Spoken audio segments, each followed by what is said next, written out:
Hello. Kind of makes me feel like that bit in a Naked Gun. Hello, my name's Stu, and for my sins, I'm a musician. It's all about DIY music. Is anybody, out of curiosity, a musician? Well, oh, okay, very small amount. Some of you might find this a bit boring. So yeah, I mean, you've got to excuse my little set list, by the way. So what is DIY music all about? Essentially, DIY music has come, I suppose it kicked off in the punk scene. Started off around the 70s and early 80s, and properly is very much defined by the American hardcore punk scene in the early 80s. And the whole thing comes down to, if you've got music and you can't find people who want to record your music and want to release your music, you do it yourself. You borrow the equipment, you borrow places to record your music, you record it yourself, you mix it yourself, you release it yourself. And it's one of those things, it's very much set up by record labels like Discord, like SST Records, like Touch and Go Records, who very much sort of pioneered the whole mentality of, yeah, we can all do it ourselves. And one of the ways I've found as a musician about it is always starts with getting your ideas down. I'd like to introduce you to a friend of mine. I won't tell you the name of it, but this little gadget is a little gadget that I've named the CRM114. Any Kubrick fans will probably appreciate it. And all it is a simple tape recorder. You can go out, you can spend X amount, you can spend £80 upwards for quite high quality digital recorders that if somebody dropped a button at the back of the room, will pick up this button. However, when you're faced with a rock band who like to play at levels that are a little bit quieter than a jet engine taking off, but a little bit louder than a car, it doesn't pick it up that well, because microphones over time have just got too sensitive. However, for ambient recording, which can be anything from if you're playing a gig and you want to record it, and you just pop one of these up on the side of the bar. If you're in a rehearsal room, you pop it in a fairly quiet corner. Because it's old technology, and because the microphones aren't sensitive, these will actually pick up the sound of you playing live in a room so much better, to the point where you can actually mix it on a computer and you can put it online for people to hear and make it sound almost like a desk recording. So it's one of the great things about cassette, and the other great thing about it is, especially with little gadgets and gadgets like this, you've always got an output, and it's always going to be for something like headphones, or it's going to be for a line out port. Now, I'm not sure how many of you have those systems where it's just masses of cables. But you always got your little AV leads, your little fellas with the red and the white at the end, and a little jack lead at the other end. And if you plug one of those into these, and you plug it into your PC, you can record from cassette to PC. If you're a solo artist, if you're somebody who sits there with an acoustic guitar, you can easily record it all onto something like this and put it onto a computer. And there's so many different types of freeware studio programs. You've got Audacity, you've got Ohms, you've got so many things that will come with your computers. If you're an Apple Mac user, you'll have GarageBand. If you're a PC user, there's a plethora of stuff. I think Sony Acid is one that comes with a lot of computers. And you can easily just pop your cassette in. It's very much the old kind of like press play, hit record, hope for the best. And it's a bit, DIY recording is all about trial and error at the end of the day. There's no right way and there's no wrong way to go about it. One of my favorite methods at the moment is using a 3-pound microphone that I picked up from, should we say, a well-known chain pawn shop up in Cardiff. And all it is a case, well, I see it on many of your laptops, you have your little line in, your little microphone socket, plug it in, put it up to a speaker of an amplifier, put it up to your mouth, put it through whatever you want. You can record straight onto this. It's not going to sound like something that Kings of Leon have made or that Metallica have made, but it's going to sound raw, it's going to sound interesting, and it's going to be something that essentially you can go, yeah, this is part of me at the end of the day. Now, one of the easiest things also to do if you haven't got the £3 to spend on a mic, or you just can't be bothered to go out and amass the huge amounts of gear, is borrowing. If you're a musician and you know people who have equipment, just go and ask them. You've got a set of drum mics and you've got a little mixing board. Can we borrow it for a couple of hours? Of course you can. I'll deliver it over. All you've got to do is a few simple bits of hooking up to some kind of computer. Or if anybody's got some kind of port studio, you've already got your first step of recording underway.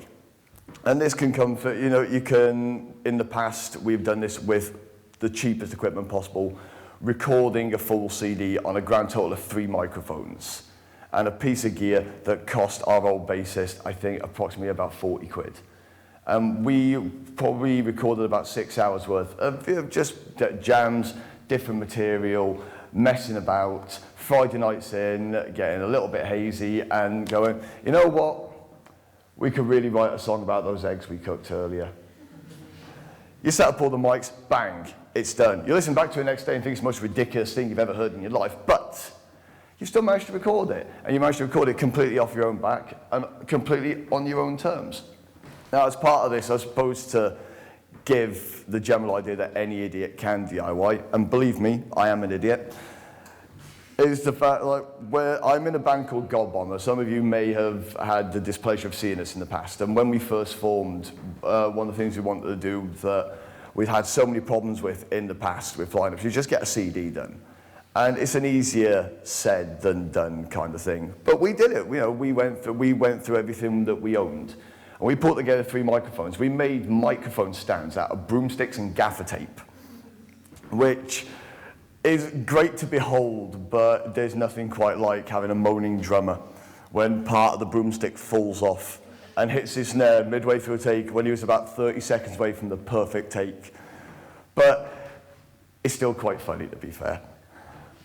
But yes, you know, you can go through all this and you can make anything out of it. We started off with making the mic stands, and we started off with gaffer taping those mics into the mic stands.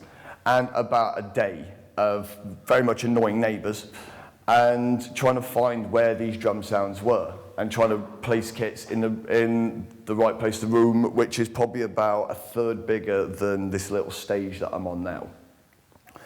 And within 2 days, we got the drum tracks recorded. We had to get them, we got them all mixed on a little digital 8-track, and we transferred it into computer, and then came what I can only describe as the difficult bit. Because when you're transferring stuff onto a computer into something that's not a proper studio program, I can't remember offhand what we were using at the time, but it's very much almost like recording to old tape again, because you're having to cut and you're having to place, and it's very time consuming, but it's very much worth it. Because as soon as you start putting down the bass tracks, as soon as you start putting down the guitar tracks, and as soon as literally the blood, the sweat, and the tears, and quite a lot of sleep deprivation goes into it, you come out with this thing at the end, which, if you went and spent £200 on a couple of days in the studio, would probably sound quite crisp. But you hear it, and you can tell it's being recorded by 4 people who are pretty much winging it. And you can tell it's being recorded by 4 people who don't really have that much of a clue, but you can tell it's recorded by 4 people with a passion for what they're doing, which is what DIY is all about. Nobody who doesn't have the passion to do DIY does DIY. You do it because you feel it's the only way that you have to do it. You do it because it's the only thing that makes sense. If you want to see a film that nobody has made yet, you go out and make it. If you want to hear a record like nobody else has made yet, you make it. And it's one of the most beautifully satisfying things to sit back and listen to these things, these concoctions that have been made with just a few things that you found in different places. This was pulled out of the bin. Walking past an old warehouse and looking in the bin as you walk past, and it's a case of who is throwing this out? This is the perfect thing for this kind of recording. And you can pick these up in most charity shops for maybe about £2. And from there, you've got the perfect start to getting as much DIY recording done as possible. And there's so many different situations in which you can do it. And the great thing about the advances in technology we've got now with laptops, etc., just plugging a microphone in, is you can take it anywhere. You can take a microphone and a laptop to a friend's house, and you can record them in a cubbyhole under the stairs. You can shut the door. Essentially, you can have Harry Potter's home studio in this little get-up. And it gives it a nice little quality. It's more open for collaboration. If you've got a basic drums and bass track and you think, I need a guitar on this, again, it's not a case of, We need a phone at the studio. We need to book half a day. We need to make sure all these guitarists can come down with their gear. No. You wander over to their house. You set up a microphone in front of the amplifier. You maybe plug a piano in. You maybe plug a microphone in. You maybe set a microphone up next to a harp. I'm not sure how many people here know somebody who has a harp, but if you do, seriously, get them in on it. And all of a sudden, it just opens these doors. I've traveled to Leeds in the past to go and record people for songs. And it's something I never would have been able to do had I gone through your normal musical ideals. It's not something that you come to if you followed the general straight line that some musicians follow, where they'll read, oh, this is what you're supposed to do, and not read, well, this is what we could do instead. Will it be more interesting? Probably. We won't have to get up as early. Nobody likes getting up early if you're a musician. No way. No. But at the end of the day, I think that the main thing about what everybody wants, or why people do DIY, is you get to maintain control. And there's nothing worse than creating something only to be told that, it could be a bit more catchy. Or, you know what, maybe you could put a few harmonies in. Maybe a couple of doo-wops. Or the one that always says, needs more cowbell. And it gives the musicians a chance to just keep true to what they want. If you listen to bands like the Dead Kennedys, and especially specifically their early material, it's the sound of 4 musicians doing what they want to do. It's not the sound of 4 musicians doing what a record label has asked them to do. It's not the sound of 4 musicians doing what they think they will sell. It's 4 musicians who go, you know what, we can do this. Let's do it. And at the end of the day, why shouldn't you do it? We've all got access to the various bits of technology. You might not even play a musical instrument. You can still make music. We've still got mouths, we've still got ingenuity. I can't play half the musical instruments that have appeared on songs I wrote, but you sit down long enough, you'll work out a tune. It's resilience, it's pushing forward, it's experimentation. It's the idea of looking at an electric piano and thinking, you know what, why don't I put an electric piano through guitar pedals? Let's find out, let's do it.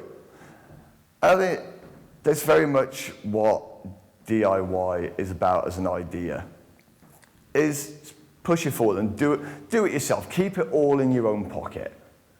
Everybody should DIY in some way, shape or form. Whether you're going to make a table out of pallets or you're going to make a song out of insect noises and hitting a couple of pots and pans together in your kitchen and getting a 3-year-old to scream over it.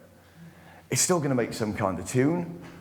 So everybody in here who's got even the slightest inkling of, you know what, maybe I want to make music at some point. Go and buy a cheap microphone. Sit around with all your friends. Have a couple of drinks or something. Throw some ideas back and forth. If you've got a guitar with 1 string, you've got a bass line right there. If you've got a guitar with 2 strings, then you're cooking. If you've got 3 strings, you can record the Ramones tribute album. So at the end of the day, this is why people should DIY. This is why people should just remain creative. This is why people should remember that you don't need to go shelling out. You don't need a grand to be able to tell the story of your life. You don't need to have to look through a control room window at somebody who is, as much as they probably enjoy getting paid to sit there and listen to yourself screaming for the last 30 minutes at that window about something that happened to you when you were 16, they're not going to be getting into it that much. But if you're sat there facing the wardrobe and you've got your best mate of 10 years sat behind you, hunched over the desk with the headphones gaffer taped to his head so he cannot hear the noises that you are making as he pokes you in the back with a stick because he knows that you can do that last vocal take just that 1 notch better. And even though you're screaming inside, just going, please, for God's sake, just give me a 5-minute rest, it feels better. And when you hear it, you can hear it. It will seep from the speakers.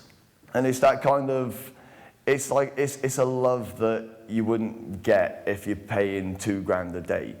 It's something that can only come through hard work, toil, and almost deafened eardrums and tinnitus to a degree. But yes, this is what everybody should DIY. And I suppose it's been slightly less than 18 minutes. But, oh well. Thank you very much for listening. And go and make some music.